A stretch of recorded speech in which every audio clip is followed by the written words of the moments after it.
What is up, everybody? It's Real Estate Uncensored. We are back. We are live. I am here. We're going to have a good time. The crew is back together. We have no guests, so there's literally nothing preventing us from being total and complete idiots. This is going to be a fun show. I have no idea what the final title of this episode is going to be, but tentatively, we have titled it Autistic Cats, Clubhouse, and Marketing in 2021, because I feel like the title of this episode really expresses how I feel about how shitty 2021 is going to be, which is just a continuation of how shitty March through December of last year is going. What was, and I don't see any light at the end of the tunnel. So we're just going to have a good time, and we're going to talk about some interesting developments. We'll talk about Clubhouse a little bit. We'll talk with Gene about his apparently autistic cat, and we're going to talk about what it's going to be like to market in 2021. Before I get to Gene, the evil bald ninja, let's bring in the junior grandmaster himself in the co-pilot seat, Greg McDaniel. What is up today? What up, guys? I'm so happy to be here. So happy to be, co-hosting and running the show with you guys today. Gene I'll let him tell his story about his cat, but I will tell a funny thing. When Mr. Bandito was with us, he is now in an urn sitting right over there with his little lizard buddies next to him. When I first got him, funniest damn story ever. I know this is completely off topic, but so my desk that's right here, there's an edge where he had to try to jump up, and he couldn't figure out how to do it, and he slammed his head into it, and then he took a little bit of a poop, and then he looked at me, he's like, oh, did I do that? And I'm like, I think you're mentally slow, buddy. I love you. Can I tell you a secret? No. I just took a little bit of a poop too. Listen to that story. That shit ball that you just served up. Oh my God. Well, we're off to a rousing start. All right, here we go. Gene Volpe, what's up? Officially welcome. My brothers from multiple other mothers. How are you? I'm doing good today. It's Friday and I'm feeling pretty good. Nice. Yeah, it's almost Friday night and the feeling's right. Gonna have some fun. Show you how it's done. TGIF. All right. So yes. Retards. All right, Gene. What's why is your cat autistic? Please, I don't know. Show your work. I'm going to tell you what an elementary school teacher tells their student, which is show your work. Look, I don't claim to be a vegetarian, right? Of course not. I'm not a cat doctor. Right. What? So I know. Very, very misleading. Here I thought this whole time the evil bald ninja was in fact a cat vegetarian, but apparently not. Cat vegetarian. Yeah. All right. So explain. I just think there's something special about her. I mean, she is, first of all, she sits there on your lap and she stares at you weird, and she does it with her mouth open. Like she's a mouth breather. I don't know. She's like, I don't know. What brought this up was on my way down to the show, she was at the top of my steps, right? And she's goofy. Like if you pet her a certain way, she likes it. And other times, like, I don't know. So I don't know what it is. But I was at the top of my steps and she's looking at me and I went like this. I looked her dead in the eyes. I went like this. Like growled at her like she does at me. And then I walked off. I just said to Greg earlier, I'm like, I just went through my head. Like, you think she's upstairs and sitting there like, why is he mad at me? What did I do? Is that dude going to feed me now? Or is he pissed? Like, what happened? I just think she's special. I don't know. We talk about it all the time. I think she's handicapped. I think my cat's handicapped. And you're laughing. Stop laughing. It's not funny. Oh my God.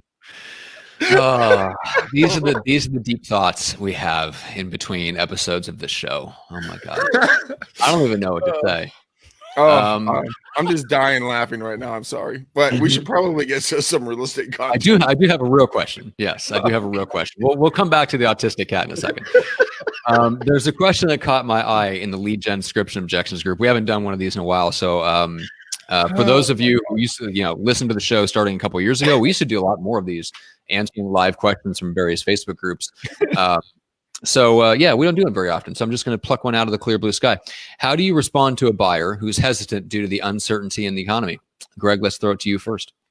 So how do you respond to a buyer who's who say it again real quick? Hesitant in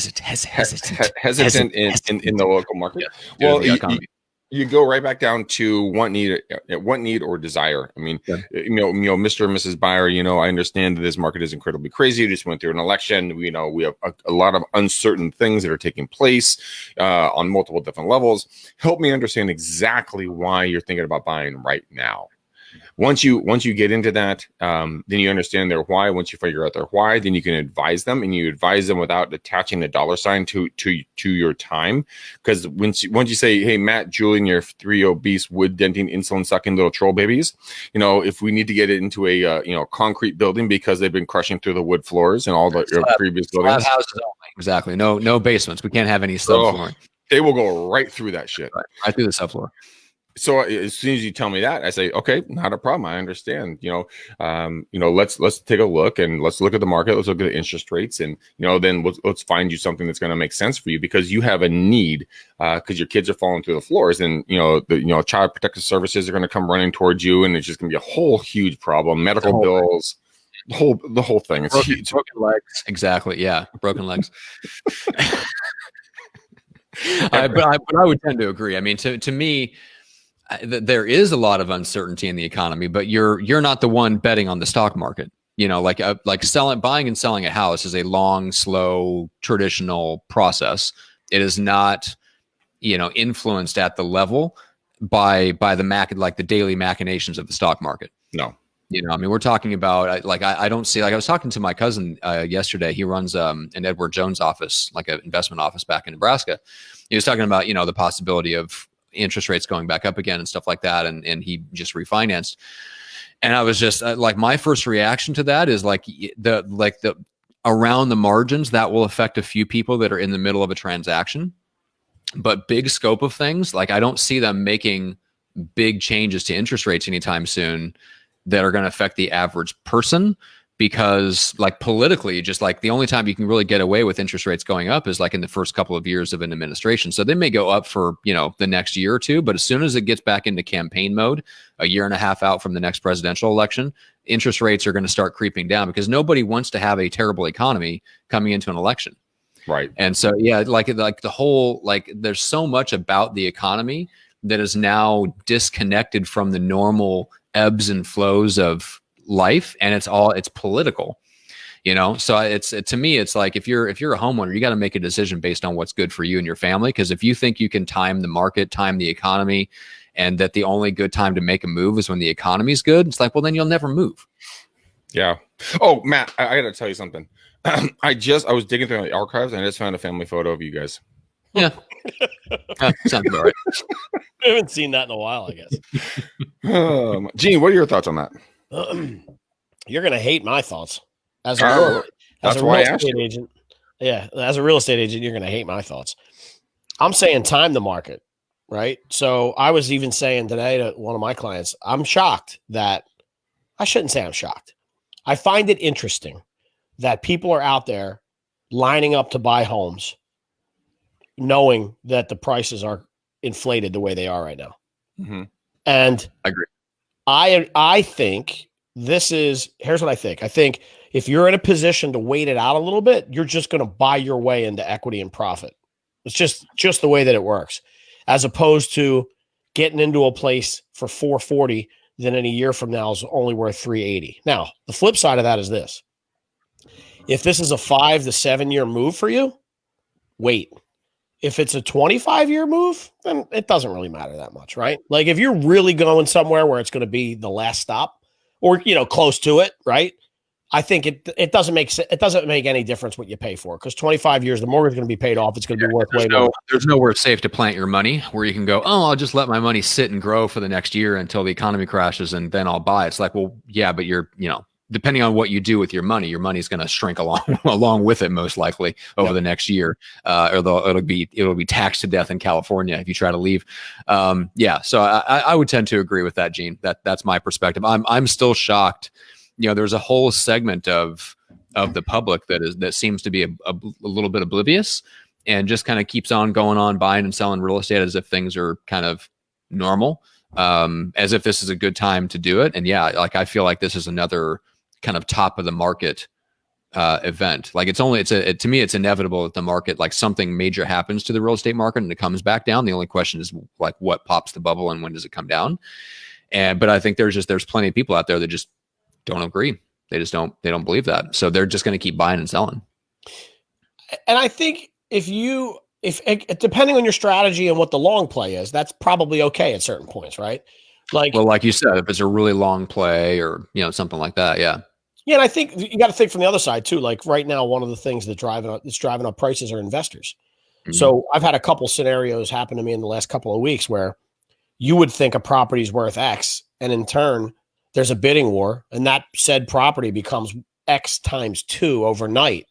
And part of the reason for that is because if these investors, who in a lot of cases are going to flip these properties, can get in and out at the time of the spring market, then it just makes sense. If you're, that's a gamble, but at the time the spring market comes, if we're still looking at the same interest rates and the same inventory, you're going to get 30 to 40% more for that finished product, right? So your profit margin stands to grow. So I think people are willing to overpay a little bit for the investment property up front to get that deal and create inventory that they're going to make a profit on, hopefully before everything changes. Gotcha. Yeah, that makes sense. Yeah, I mean, there's always people willing to take chances for the most part, until things start really going into a free fall, and then people really tighten up and stuff like that. But yeah, that makes sense. It is odd to me, just how much of the market just keeps right on going. But yeah, I mean, the economy is essentially seems to be disconnected from the normal rules of supply and demand. And the last couple of times that happened was the lead up to the .com bubble bursting, and the lead up to the 07-08 bubble bursting. It's not a good thing. Right. The fact that things don't follow, the fact that you go, oh, we're due. Still, it's not happening. It's not happening yet. We're just blowing the bubble bigger and bigger. And then the crash is inevitably going to come. So anyway, but yeah. Well, I want just real quick. I think part of that is, and I suffer from this too. It's the press.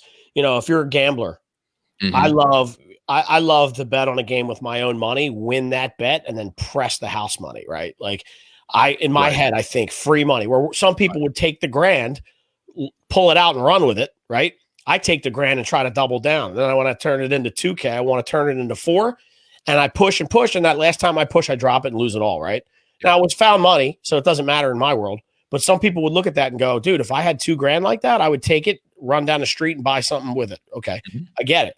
And I think a lot of times with these markets and the stock market, people are trying to squeeze that extra little profit out of it. Oh, totally. While they're risking the fact that they're going to lose their shirt if it happens quicker than they thought. So I think when you look at, and again, I always tell people, if you're taking financial advice from me, you are screwed. Seriously. Well, keep dishing it out, Gene. Yeah, no, I'm only telling you what I'm going to do, Matt. We talked about this with Noggle a couple of weeks ago, and I came into the show with a couple ideas, Greg, you remember, and I said, I want you to answer this question for me, and don't start with you're an asshole, but. And he didn't. He went like this. No, I think you nailed it. You're right on point. So my thing is, if you're in a position to be able to sell high, even if it goes a little higher, why wouldn't you do that and then buy back in when it's low? It's just the concept of not doing that to me just doesn't make any sense. Mm-hmm. Yeah, it's tough to do.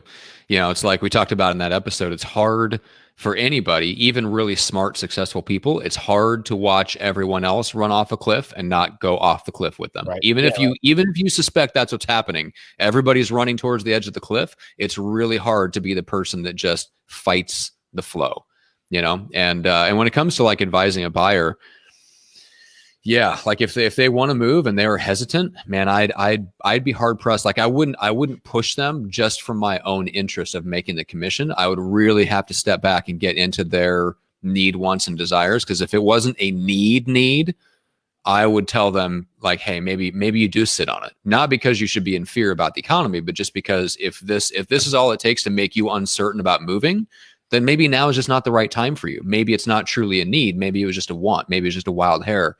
Maybe it's just something that you're testing the waters with. Yeah. So yeah, because I would feel bad as an agent advising somebody to buy right now at what I suspect might be towards the top of the market. We don't know, but if I suspected that, I would have a hard time going, no, you really need to get into that house while the getting's good because it's just going to keep going up and up. It's no, nothing keeps going up and up. It's inevitable that it's going to come back down. And we suspect we're at the top of a market right now. Don't be telling people to buy just out of your own need to collect a commission check. Do the right thing.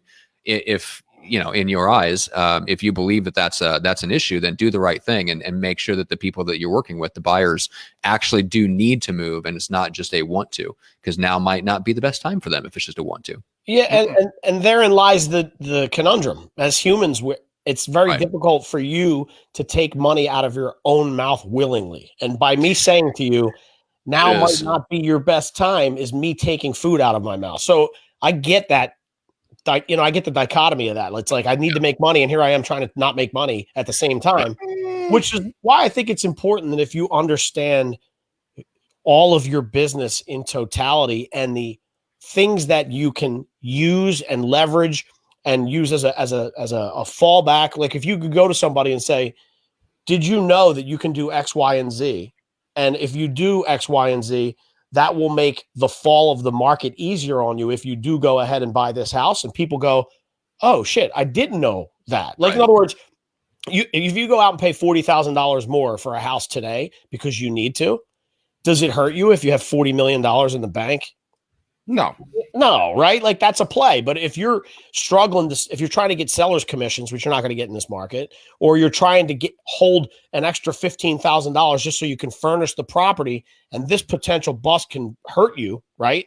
Then I feel like it's the agent's duty at that point, or a good person's duty to say, these are the couple of things that could happen. Understand the full life cycle of this and the circle and what could happen. Let's talk about all avenues. If it plays out this way, these 3 things can happen. If it plays out that way, these 5. And when you lay that out in front of people, then they can make their own decisions effectively, and you're out of it, right? So let me add it. Let me add in on that a little bit. So in about 20 plus years ago, 20, 30 years ago, my father was approached by a seller. And they're like, we want to sell our house, we want to kind of move, yada, yada. And my dad looks at him dead in the face and goes, this is not the right time for you to sell. You need to hold off. You need to stop. Like, do not sell this house right now. So they held it for another 20 years. Wow. What they ended up doing is they ended up netting $800,000 after all cash, after all fees were done. They sold their home for a multi-million-dollars. And they went down to Texas and they bought not 1, but 2 houses, all cash, completely debt free. And they walked out the door. And we actually, this is seriously one of the funniest things I've ever experienced my entire life. I was standing, for all of you guys that are listening and not watching, I was standing to the back of the little tripod peg that we were sitting in, like the 3-way conversation we're having. My dad was to my right. Our client was to the left. We were at a broker's tour, and this other agent came in who's a known fucking douchebag. And this is not a joke. And he came right up to our sellers and with a dead face goes, why are you selling with the McDaniel Callahan team? Why don't you just list with me? And we looked at him like, are you fucking for real? And he then turns around and our client looks at us like so confused. And he's like, because they've only done right by me, so there's no way in hell I would ever not work with them. And then the guy turns away and walks away. And the reason why he was so committed to us is because my father was very honest with him 20 years prior to. And I grew up with this guy's daughters. I mean, I went to high school and junior high with them, and we've known him forever. But it was that bond of honesty. So when we talked about the paycheck, Matt, you were referring to, don't look at the paycheck, look at the client and look at what their best, their best option for their life is. And if you're going like, bro, like I would love to get a paycheck right now, but this isn't right for you, advise them on that. Yeah. And then, I sold a $2 million home last year, and I actively tried to talk my client out of selling the property. I literally put him in contact with 3 different lenders to see if he can get refinanced to stay in the property that they were in, because I wanted to do the best for him and his wife and their 3 boys. And then what turned around is that I got a sell on that one. I got a $1.35 million buy on the other side. And now I'm helping them sell and then buy another investment property because I was honest, truthful, and upfront with him. And that'll make the difference, because a lot of folks, obviously Matt and Gene, nobody that listens to our show is not honest. Everyone here is honest. We know this. That's why you guys listen. But all those other fucking agents who listen to those other podcasts, scoundrels. Exactly. Scoundrels, I say. Yeah. And there's a mindset thing here too that I think would be helpful to people, which is for every person that you meet where buying or selling like right this second isn't right for them, there's somebody out there where it is. So it's not necessarily even an external market condition stuff. Because Gene, you talked about investors, right? Like there's always somebody, like no matter what the stock market does, regardless of what the housing market does, there's people who should be making moves. Figure out who they are and go help them.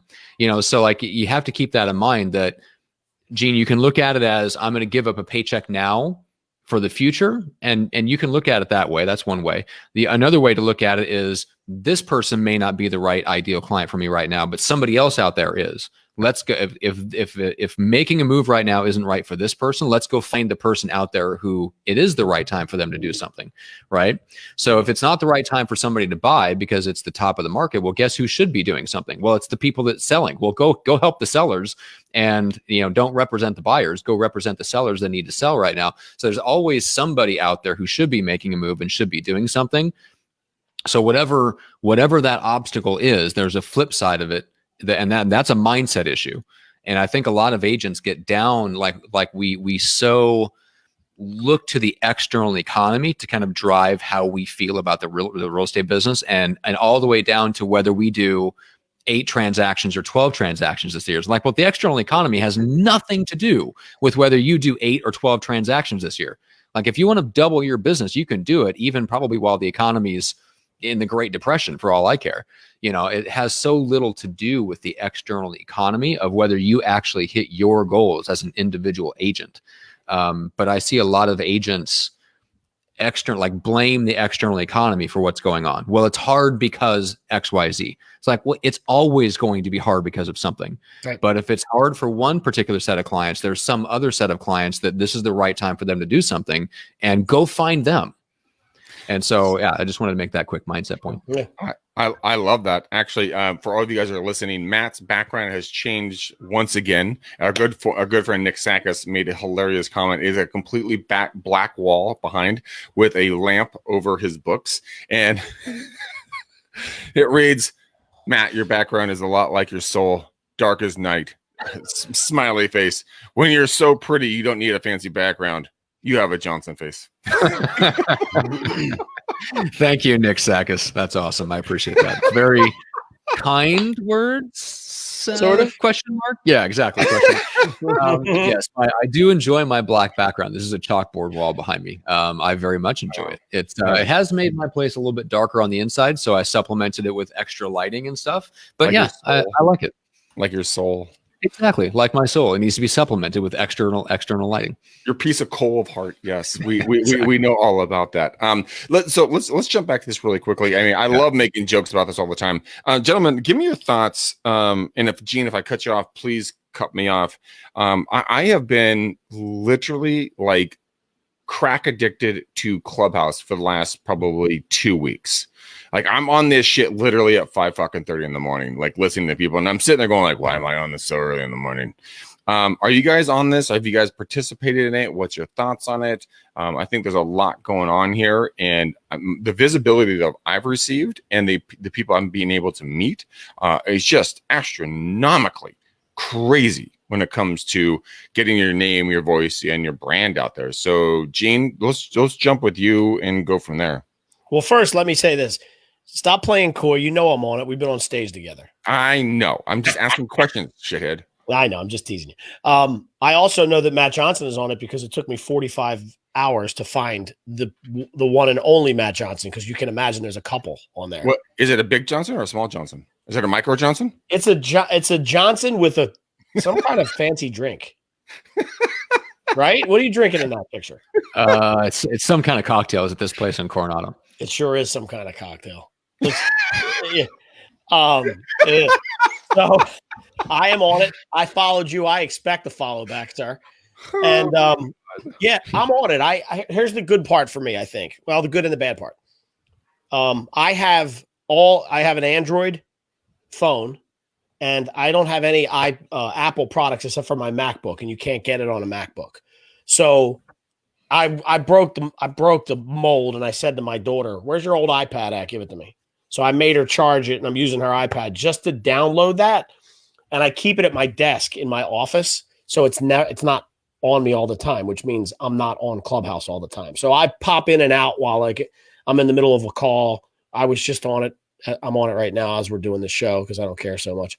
No, I'm kidding. I'm only kidding. There it is. Yes, there it is. Yes, fancy pants. But yeah, and Greg, I will tell you, when this came up today, pre-show, I hadn't thought about this, but I'm extremely curious as to what Matt Johnson thinks about this new phenomenon. Yeah, let's get into that, Matt.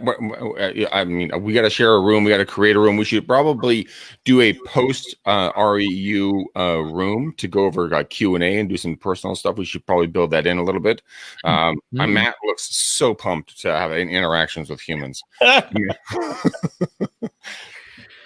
Oh, okay. I have many thoughts, but I will limit them to this. Number one, Clubhouse feels like it could have been invented 10 years ago, and it would have been really cool. I don't know why it was invented now. Well, it was invented 10 years ago. It's called Party Calls. Well, there you go. And why didn't it take off then? So my question is, why is it taking off now? I really don't understand. I've got clients that are big on it. Aaron Wittenstein called me up the other day, and he's got like 5,000 or whatever followers on it, or whatever. No, he doesn't. I have no idea. Like I have people in my world that are all about it. I hopped on it enough to get a feel for it, and I get the appeal, but it violates one of my core fundamental rules of marketing, I guess, which is if it has to take place in real time and it's based on real time content creation and real time engagement, I'm really not interested. Right. So one of the good things about this show and the fact that and it's one of the reasons why I've enjoyed it. Like I like the fact that we do it live, but our business is not based on us creating content and engaging with people live in real time. You know what I'm saying? Like more people, like part of what worked really well for us was the fact that we broadcast our episodes live to YouTube and people found them afterwards, binged on the show multiple episodes at a time, and then they got into our email list, and then they went and subscribed to our podcast.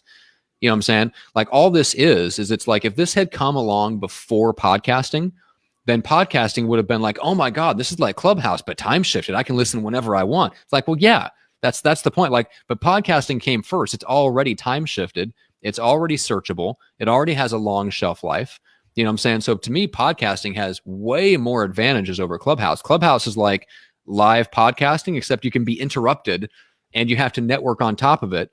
And it's like, I get the appeal sort of, but not really. So I've been in the Clubhouse rooms, and you're like, if you didn't know who the experts already were, it'd be really tough to figure out who they are. Okay, so hold on. And this is something I've talked about as well. Now, I'm not talking down to anybody who's on Clubhouse when you're listening to this, because I'm on it all the time. Okay. When I say this out loud, I apologize, but it's like, should I just say it for you, and then I can be the dick? It's for people who don't have. It's for two types of people I see on Clubhouse. Yes, please do people that. That don't have their shit figured out yet. Yes. Or people that have their shit so dialed in that they can afford to tinker just in case this is the next big thing. It's also the poor man podcasting, because Matt, you and I put thousands of dollars into this show every single month. We pay for production. We have a producer. We get booked. We get guests booked. We put a lot of energy. We put a lot of time, and power into this thing. Clubhouse is, no, I'm not talking down. I think it's a very powerful platform. But it is, if you don't have the money, or if you're just getting in, this is a great opportunity for you guys to get in there, listen to people. But you have to be very, very fucking careful about what you listen to, because everybody's got an opinion like an asshole. Okay. Sometimes they stink. Sometimes they're okay. But you know what? I'll tell you one thing. I've heard a lot of interesting conversations in different rooms, and I'm sitting there and I'd have to leave the room. I'm like, this is some of the dumbest fucking content I've ever fucking heard in my life. And I bailed, and then I would text with individuals who were in the room, and I was like, can you guys believe blah, blah, blah? Like, I almost got in a fight with a woman yesterday, and she was just ragging on me for being a guy. And I'm like, well, most of the top producers I know in this business are females. I mean, I don't know what to tell you. She's like, well, and I'm not going to go, deep into the conversation, but I got DM'd by a couple of the other moderators, and they're just like, dude, that chick was just trying to start a fight. And I'm like, I know. And it was the weirdest damn thing on earth. So I would encourage you guys to get into Clubhouse. Don't get me wrong. If you don't have an invite, get an invite and go in and start mucking around and start a room, get some visibility, have some fun with it. Just be careful of who you listen to in there. It's the wild, wild west. It's like YouTube back in the day, but the audio version of it. Like, we just don't know what we're doing with it right now. And there can be a lot of good and there can be a lot of bad that's going to come out of this. There can be some bullying. There can be a lot of other stuff. James the Zillow Killer, he runs rooms like a friggin' boss. Like, he will shut you down like that. If you pop off or you're trying to sell shit, he will fucking shut you down. And he's so mellow about it too, right? He's like, yo, bro, like, yo, you can't do that shit. All right, goodbye.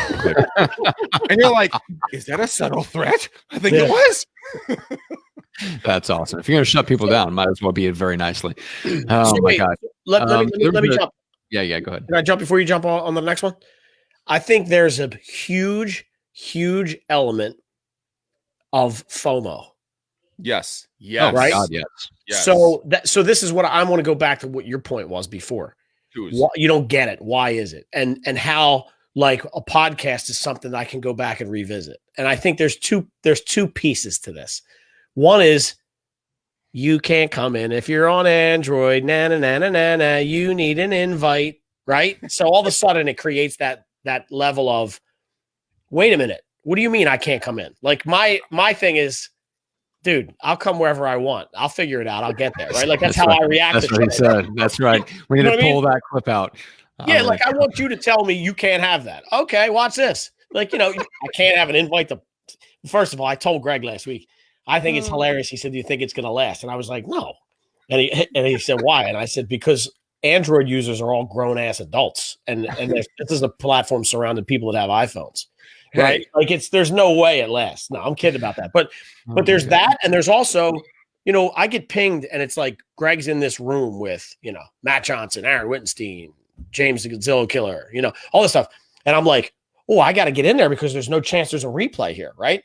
So I kind of feel like there's that element. And there's one other thing too, is like, I think they're doing a great job of promoting all the top stars that are on it, that are popping in and out of people's rooms as like a gesture. Like, people are doing like the screenshot of, here's me on stage and there's Gary Vee and Grant Cardone in the same room. How cool is that? And I think there's that element of starstruck stuff that's going on. All it means is their intern picked up their phone for a second. They're just popping into different rooms. You're such a buzzkill. Why do you got to do that? Because I know it's true. Come on now.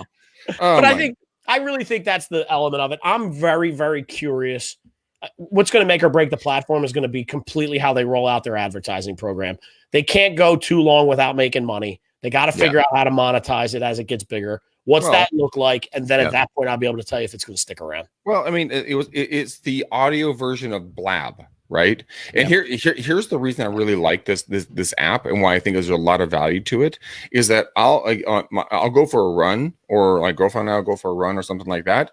Guess what I'm listening to? I've basically abandoned my audio, my Audible and my podcast apps, and I'm chiming in on this. And there's two factors why. One, it's an ego play. You're like, oh my God, I can get on stage and I can talk. And also it gives me a reason to stop running for half a second and give a little piece of information, because I've been I'm not working out on one of those clubhouses with you. Everyone. And I was dying. I'm so afraid to ask what he's doing right now. It's unbelievable. Wait, so Greg, can I tell you something too? But hold on. Let me get my second point out. The second point is that audio is really I was talking to a friend, Neely Freeman, out of Michigan, and she's like, "Oh my God, can I get on there without putting makeup on?" I said, "Absolutely, it's just audio." And she's like, "Oh, thank you." And so it allows people to be visible without being visible. So it's an ego play. I firmly believe 70% of the audience is in bed at any given time. Oh, dude, I work out of my bed like 90% of the days these days. I mean, it's just fantastic. It's warm. I can get more work done. I can take a nap. Like, can you do the next show from your bed? Yeah, I would love that. That would be amazing. No, you wouldn't. Okay, get to your point. I know it was right on exactly along the lines of what you just said. I actually will still, if I'm on, like, I'll put the iPad in front of me and I'll put my headphones in, and there will be times where I subconsciously I'm like, oh, I can't do that. I'm on video. Like, I still think there's so much Zoom and so much of me having a camera on me at all times that that feels unnatural. It's weird. Yeah, it is. But it's also relieving at the exact same time, because it takes that certain level of stress away from you, because you're like, oh my God, this is fucking great. Like if people can hear my thoughts, my opinions, I can be visible to my clients, but I don't have to be, in my best outfit. I don't have to have my makeup or my hair done. I don't have to have any of this stuff done, but people still get to hear my voice, hear my thoughts. And you could take this and you can go to your local chamber of commerce and get different local businesses and get their contact information, create rooms with local businesses. So you have so I live in a city called Walnut Creek. So I get the Walnut Creek business, room where people come in, talk about what they're doing, share, different, coupons that would only be valid for that day when people come in. Then you go do different cities. I mean, you could talk about, different HOAs, get them in. I mean, that's probably pretty fucking boring, but you get where I'm going. You can create these different rooms.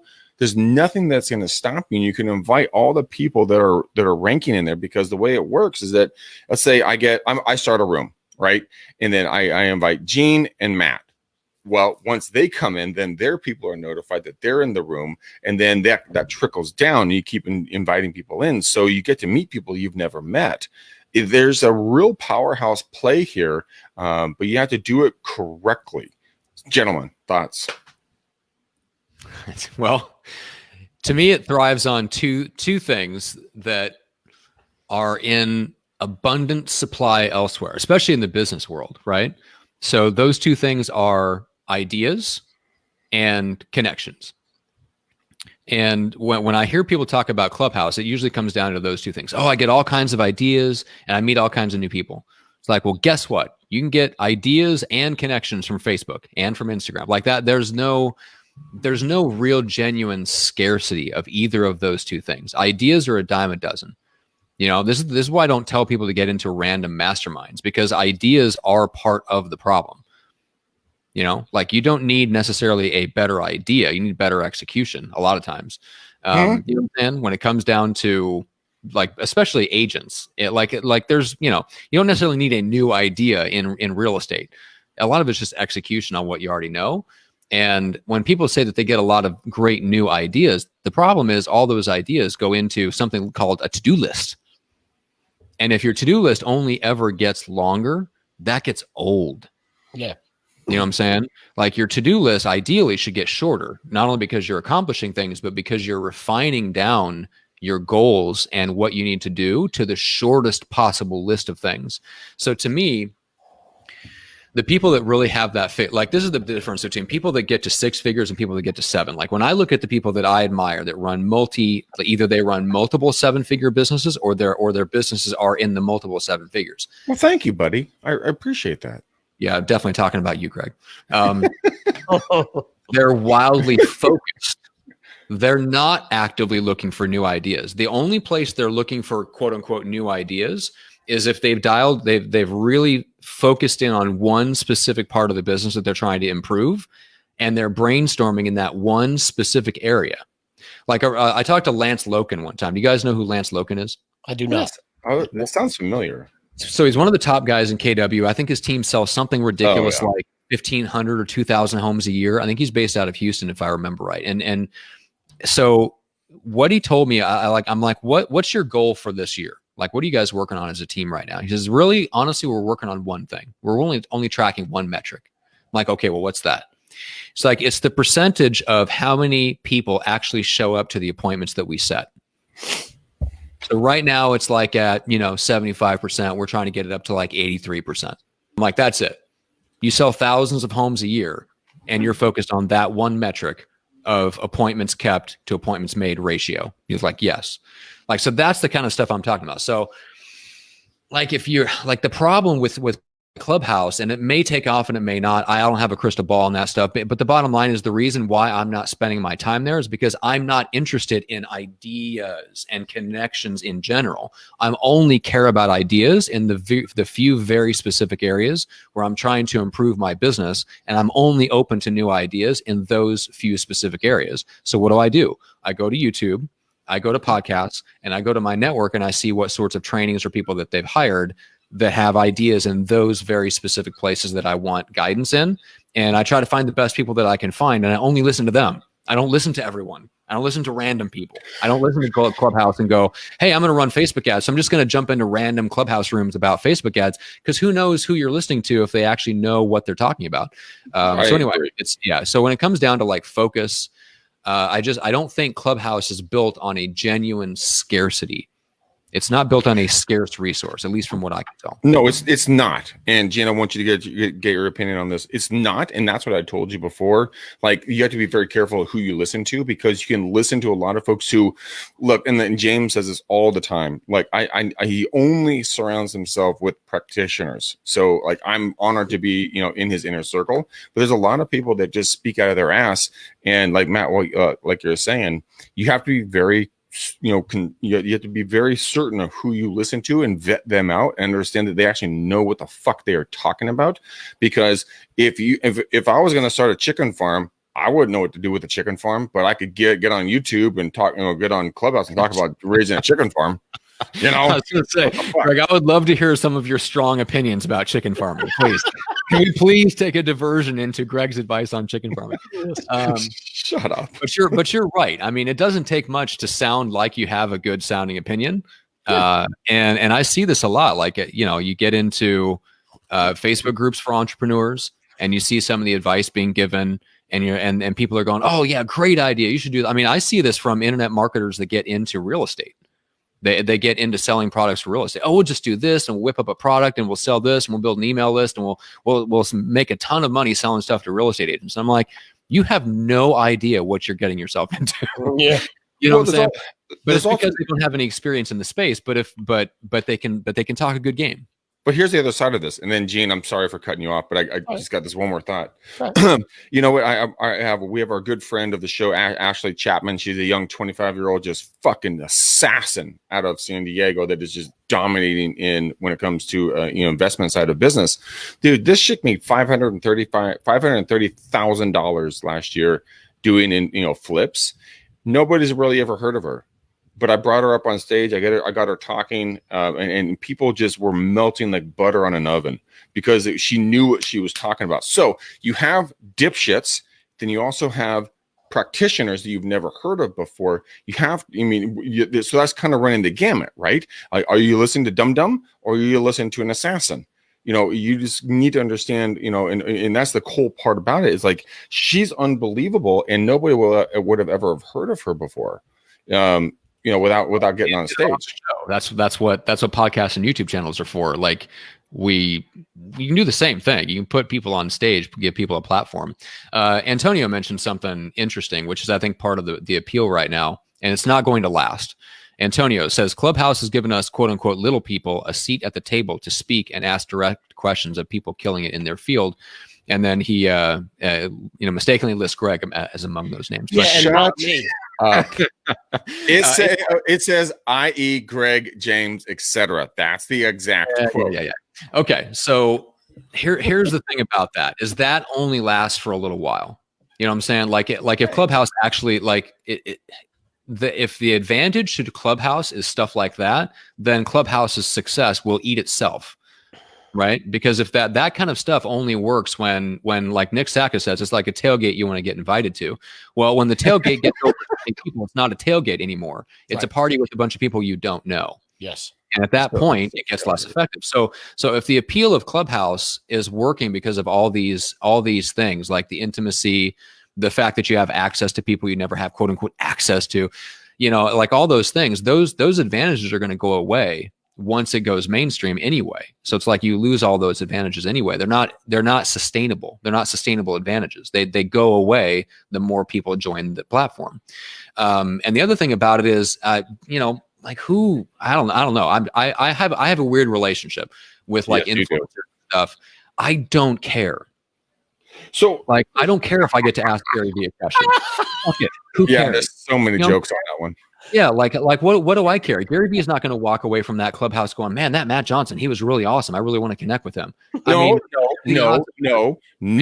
You are 100% fucking wrong on this, and I'm sorry. I'm gonna have to cut you off and tell you you're full of shit. Like, I'm literally having conversations with people through this podcast right now, and I've had dozens of them, and they're reaching out to me.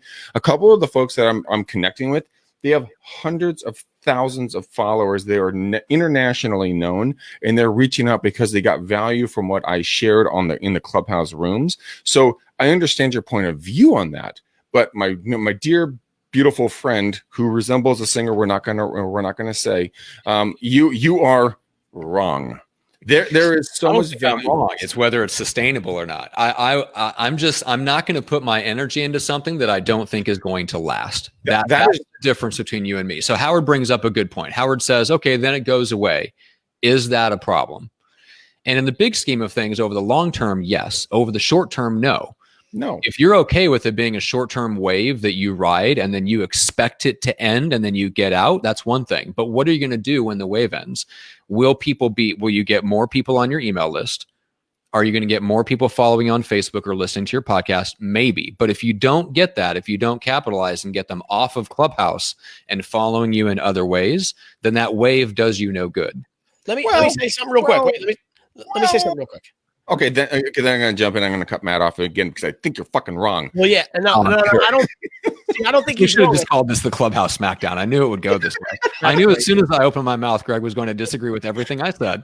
I was going to yell at him, and that's just the way it goes. First of all, I implore whoever's editing the show to please go back about 2 minutes ago and just pull that clip of you going, "I just don't care." That's got to be your Facebook banner from here on out, right? So that's one. Two is this. Don't mistake for a second, though. So, Matt, where you're coming from is 1,000% from a marketer's perspective, where it's almost like you answered the question. If I asked it from a business perspective, how am I going to make money on Clubhouse? Like for me so far, this has been almost like reading a good novel on the beach. Like I'm jumping in and out. Like people say to me all the time, why do you read business books? Like, why do you read self-help books? Because you're trying to be better? And I'm like, no, because I actually just enjoy them.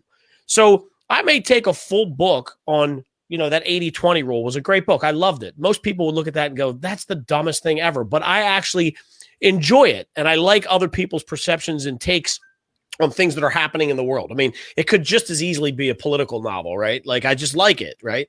So when I'm in Clubhouse, I'm not necessary, and I think you make some good points about my to-do list growing, but I'm really not in Clubhouse to follow 55 people to go like, oh shit, I got to do those 3 things, right? I just like human conversation. I like people getting back and forth and listen to them argue and listen to them talk about how they're doing things. And then I jump off and I go about my day, right? So I have not come off Clubhouse once. I would encourage anybody read. There's 2 amazing books that'll probably change your perspective on this, and it's 50 Shades of Grey. It's The Shallows and Cal Newport's book Deep Work.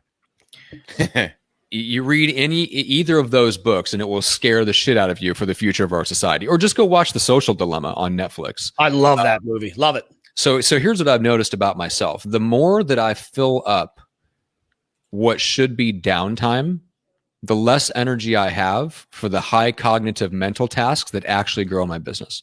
I get that. So the trap of all this stuff is not that it's inherently evil. It's partly that it distracts and it keeps your mind occupied at a very low level, and it makes you feel like it's a little bit entertaining, but it kind of feels like work because it's business-ish. You know what I'm saying? But at the end of the day, if you can't look back on your day and go, I put in 4 to 5 hours of high cognitive mental load into growing my business, that's a problem. Like that will keep you stuck where you're at. Does that make sense? And so when I look back on my day, if I fill my downtime with YouTube videos, listening to podcasts, being on Clubhouse, scrolling through Instagram, stuff like that, I'll get halfway through the day and I'll realize, crap, like my mental energy is gone. I don't have enough of my mental energy to be going. So to me, that's one of the big dangers.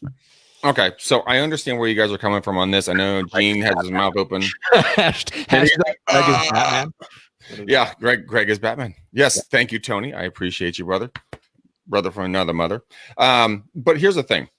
It is a leverage play. So if you're looking to get visibility, either if you're going to sell a product, if you're going to just want to be more visible in your local marketplace, this is an opportunity where you can have conversations with people you can never have reached ever before and be able to build relationships. My Instagram following has gone vertical. Yeah.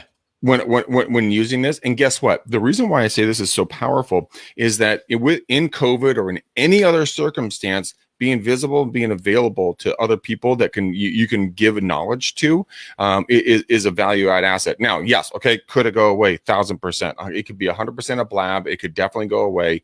Yes, that's fine. But when the sun's out, make hay. Get out there, have conversations, bring value. Matt, you're smirking. I don't know why. That always creeps me the fuck out when you do that. But you know what? He has to go, and I'm telling him to go. So because I love what he does. Gene loose, and I'm going to deliver a better call to action for Gene than he can do for himself. So go, Gene, and I'm gonna deliver the world's best call to action for you. Can I just get my fucking word out, and then Gene can leave? Listen, I have to run. My daughter's standing outside right now, waiting for me to pick her up from school. How old is she? She's 12, and it's 20 degrees. We can't get her a car yet. Okay. No, not yet. And I'm not sending an Uber. I'll see you boys next week. All right, buddy. Later. Stupid ass. All right, Greg, finish your point. And so then I will proceed to shit on it, and then we'll end the show. Okay, fine. Shit master. The point is, it's all about visibility for a lot of real estate agents. Not Matt, you're a marketer, you sell books, you do podcasting, you want to be more or less behind the scenes. For real estate agents, this is an opportunity to be 100% free, visible, because you can go out, you can plan rooms in Clubhouse, then go into your other social media marketplaces like Instagram stories, Facebook stories, tell people, and then bring them over to the Clubhouse room where they can then ask questions, be a part of it, and you can grow your visibility, take the links, put it out to your database. There's a lot of opportunity here for people to really grow this thing and have a lot of fun with it. Do we go in there and we tell dumb jokes? Absolutely. Could it go away tomorrow? Could it just fail and just plummet? Yes, absolutely. But it's not happening today. So, instead of, listening to your favorite conspiracy podcast, which I love, by the way, go and start investing in your brain and giving back to society, giving back to your community, highlighting local businesses, talking to your local community, police department, your mayor, your HOA, whatever it is, and talking about the value adds that they have for the area. There's so much stuff you can do with this, guys. And if you're 100% broke, that's great. As long as you can pay your phone bill, you can fucking do this, and you can start making money based upon the fact that you bring value, and then you get these other people to bring their information in. Matt, you fucking smirking motherfucker. What is going through your brain over there? I just wonder what's going through your brain. I swear to God. I think it's like, how do I cut your brain? Is I have a client call starting in 30 seconds. So let's end the show. I don't have time to crap all over your point. Unfortunately, we're going to have to leave it there with your terrible, misguided advice. No. Everybody, we appreciate you. Go check out Gene Volpe if you want to get more exposure on social media and you want to be on every platform without actually having to create content for every platform. That is the only way I recommend that you're on more than one platform. Go reach out to Gene Volpe, genevolpe.com. Matt's new nickname is the plumber because he shits all over Greg's ideas. Thank you. Exactly. All right. So, Greg, I'll close the show. Out to you about EXP. 925-915-1978 is the phone number. Greg at gregmcdaniel.com is the email address. We all know that. So let's do it. I got to go. Oh, okay. I know, Mr. Popular. You know what? You can close it out. I'll stay here on the audio and we'll finish it out. Okay. Because obviously I'm not as important as the other person is. I get that. I mean, I've only been your business partner for 5 fucking years, but that's cool. That's cool. I understand where I stand on the ladder of just shit. It's right at the bottom. Before you, okay, then he just left. What a dick. I guess I'm going to put the bow on the show, and it's going to be a black bow for a big pile of steaming poo-poo, because that's what Matt just did to end our show. Guys, we love you to pieces. Thank you so much for being on the show. Guys, go to anywhere you guys listen to podcasts. Give us a 2-star number. Give us a 5-star, not a 2-star review. Mention Matt or Gene or anything else in any of these episodes. Help us get the algorithm up and running so we can get this in front of more folks. We love you to pieces. We cannot do this without you. I cannot believe how much I love you guys, and I want to have a conversation with you. If you have any questions, thoughts, or theories, go follow me on Clubhouse. Go follow me on Instagram at Greg McDaniel REU, or just send me a text message or a DM or something like that, and let's have a conversation. So, all right, guys, here's our black bow. Until next time, peace out, ninjas. We're gone.